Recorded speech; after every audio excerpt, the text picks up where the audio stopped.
Science fiction. An interesting genre, isn't it? It's fascinated us for years, exploring new worlds, technology, concepts, and possibilities, making us look a little bit beyond the horizon and wonder what we as a species could achieve in the future. That being said, these days we get a lot of science fantasy. I mean, a lot of science fantasy. A lot of science fantasy. But that's okay. It still inspires scientists and normal people alike to think about a lot of things we normally wouldn't think about, whilst being wildly entertaining at the same time. However, unlike science fantasy, science fiction is meant to be based on ideas and technologies that could realistically exist, even if improbable. Which made me think, are some of the ideas represented in science fiction realistic? That's a fucking good question. As consumers of culture, by and large we generally accept the concepts and rules of a given fictional universe at face value. However, as science fiction generally tries to lean towards more hard and concrete science, I think it's worthwhile having a closer look. So in this short series, we're going to have a look at some of the more popular ideas often used in science fantasy and science fiction, and find out if it's plausible. These being faster than light travel, artificial intelligence, time travel, and the topic of this video today, suspended animation. Suspended animation. It's everywhere. Often viewed as a convenient plot device used to help our protagonist stay frosty, pun intended, during the long space journeys which span ridiculous distances across the universe. This isn't so much to prevent the characters from aging, as it's more of a useful method of saving food, water, oxygen, electricity, and space, pun intended, during spaceflight.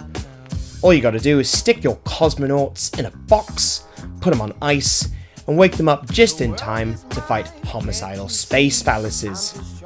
Is it really that simple though? Initially, I thought it was complete bollocks. The whole idea seemed preposterous to me. However, I did a little digging and was surprised by what I found. Before we jump into this, let's get a definition of suspended animation. A state in which the processes of the body stop or become very slow for a period of time while the person or animal is unconscious. Okay, cool. So we don't necessarily need to keep people on ice for 57 years like Ripley and Aliens. However, we want to have a look if stasis, hibernation, suspended animation, whatever you want to fucking call it, can last for longer periods of time. Say, 3 million years. Okay, so let's say you're a dude or dudette in NASA and you want to fly a bunch of astronauts to Mars. How long is the trip to Mars? Well, according to science, the total journey time from Earth to Mars takes between 150 to 300 days depending on the speed of the launch, the alignment of Earth and Mars, and the length of the journey the spacecraft takes to reach its target. It really just depends on how much fuel you're willing to burn to get there. More fuel, shorter travel time. Ow. That, my friends, is a fucking long time to be in a metal interstellar capsule. You bitches complain about 10-hour flights or layovers. You motherfuckers complain about waiting for hours on end in airport security. Pussies. So, obviously yeah, there is an advantage to putting people to sleep during that time, but can we do this in the near future?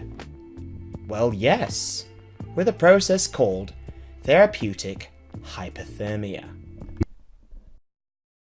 Therapeutic hypothermia is currently used in medicine as a method of deliberately lowering the core body temperature in patients following a cardiac arrest. Effectively, it reduces the metabolic rate of the patient, thus reducing the amount of oxygen the brain needs. This helps prevent permanent neurological damage and makes the patient a happy pappy. I'm oversimplifying a lot, but this shit is really complicated and we've got a fucking video to get through. You can see all the relevant stuff in the doobly-doo.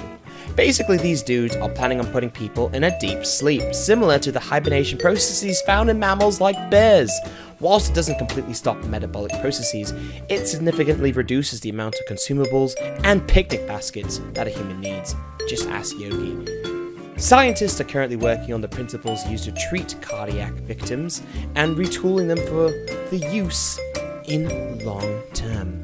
In theory, it works by artificially inducing hibernation by placing the astronaut in a mild hypothermic state, which can be conducted by various cooling approaches.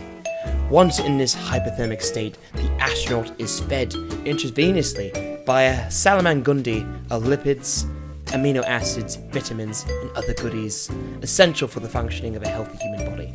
Of course, the eggheads at NASA have to consider complications such as intracranial pressure, muscle atrophy, bone loss, cosmic radiation, and even whether if a brain can work properly after being switched off for 6 months. But hell, this shit is actually feasible.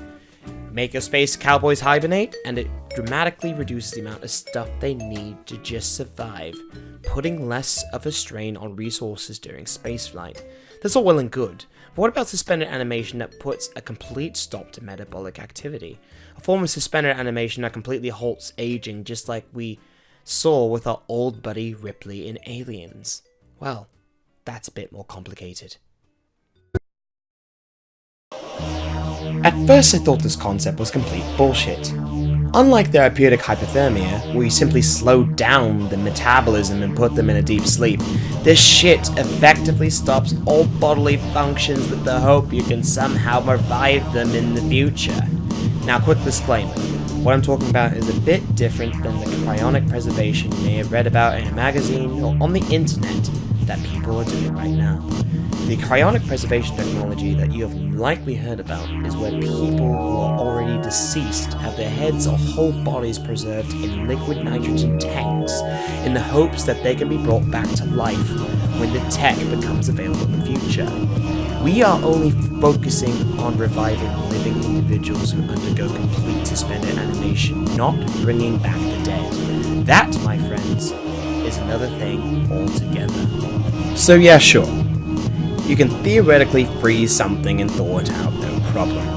This, however, becomes exceptionally complicated when you're talking about living things with the hope that they can actually function properly post-freeze. Can you freeze human tissue and then thaw it out whilst retaining the integrity of the original organs? In particular, the brain.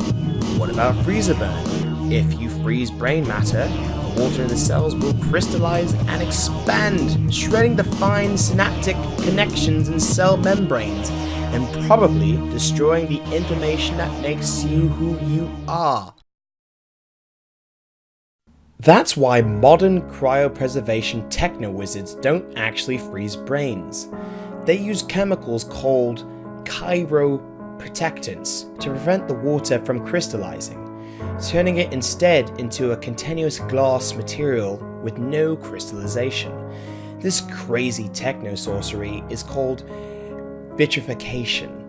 The cryoprotectant solution is introduced to blood vessels via injection, and this protects organs and tissues from the freezing and thawing process.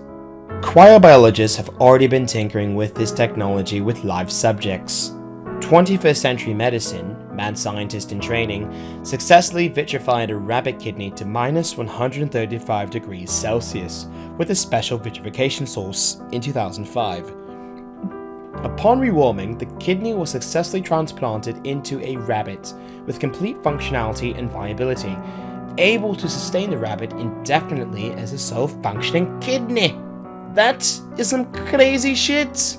In 2015, the same company vitrified a rabbit brain for indefinite long-term storage. After rewarming and removing the cryoprotectant, they found that the neural circuits were pretty much intact. They didn't attempt to stick said brain into rabbit, but for all intents and purposes, it was functioning. That's phenomenal. To quote Kenneth Hayworth, president of the Brain Preservation Foundation, "Every neuron and synapse looks beautifully preserved across the entire brain. Simply amazing. Given that I held in my hand this very same brain when it was vitrified, glassy, solid. This is not your father's cryonics." I hope you liked my impression. Obviously these dudes have a long way to go, but the foundation is definitely there. At present, these mad scientists are able to cryonically preserve rabbit organs and thaw them out with them fully functioning. This technology, I'm sure, can be applied to larger mammals and whole bodies as we progress with our understanding of cryobiology. It is not out of the realm of possibility that in the future we could, theoretically, put living things on ice for indefinite amounts of time. This may all be speculation in a not very well explored area of science, but the implications are very exciting. I could be wrong, but given all the material that I have read, I don't think it's too far-fetched to have cosmonauts in the future successfully using advanced therapeutic hypothermia and cryonic preservation for suspended animation on long space journeys. You win this round, science fiction. Sky's the limit, or in this case, the indefinite reaches of space.